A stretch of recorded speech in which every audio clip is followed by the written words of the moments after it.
প্রতিটি ঘটনার সুষ্ঠু তদন্ত এবং বিচার করতে হবে। আপনাদের তদন্তকারী সংস্থার উপরে আমাদের কোনো ভরসা নেই।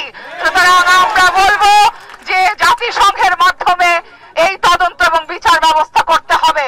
আমরা বলবো প্রতিটি ফোঁটা রক্তের হিসাব নিতে হবে। আমরা মনে রাখতে চাই প্রতিটি মানুষের দায়িত্ব এখন, প্রতিটি আহত, প্রতিটি অ্যারেস্টেড হওয়া মানুষের, প্রতিটি নিহত মানুষের তথ্য আপনারা সবাই জোগাড় করবেন এবং সেই তথ্য আমাদের জাতীয় গণতদন্ত কমিশনকে দেবেন। আমরা আজকে শিক্ষার্থীদের যে দাবিগুলো আছে সেই প্রতিটি দাবির পক্ষে আমাদের সংহতি ব্যক্ত করি এবং আমরা চাই শিক্ষার্থী আন্দোলনকারীদের দাবিগুলো এখনই মেনে নিতে হবে। 6 সমন্বয়ককে ডিবি অফিস থেকে ছেড়ে দিতে হবে এবং তাদের নিরাপত্তা সরকারকে এবং রাষ্ট্রকেই দিতে হবে, ঠিক যেমন ভাবে আমাদের নিরাপত্তা সরকারকে এবং রাষ্ট্রকে দিতে হবে।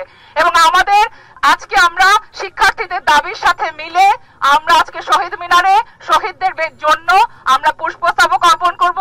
আমাদের আর কোনো কথার দরকার নেই। আমরা এই ক্যাম্পাসের রাস্তায় হেঁটে হেঁটে মিছিল করে করে আমাদের ক্যাম্পাস আমরা রিক্লেম করব।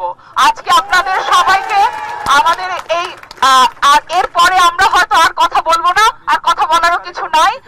এবং এখানে আরো বলে দেওয়া ভালো যে আগামীকালকেও অনেকগুলো কর্মসূচি আছে। তার মধ্যে প্রধান কর্মসূচিটি হচ্ছে বিকাল 3টায় প্রেস ক্লাব থেকে একটি দ্রোহ যাত্রা শহীদ মিনারে আসবে।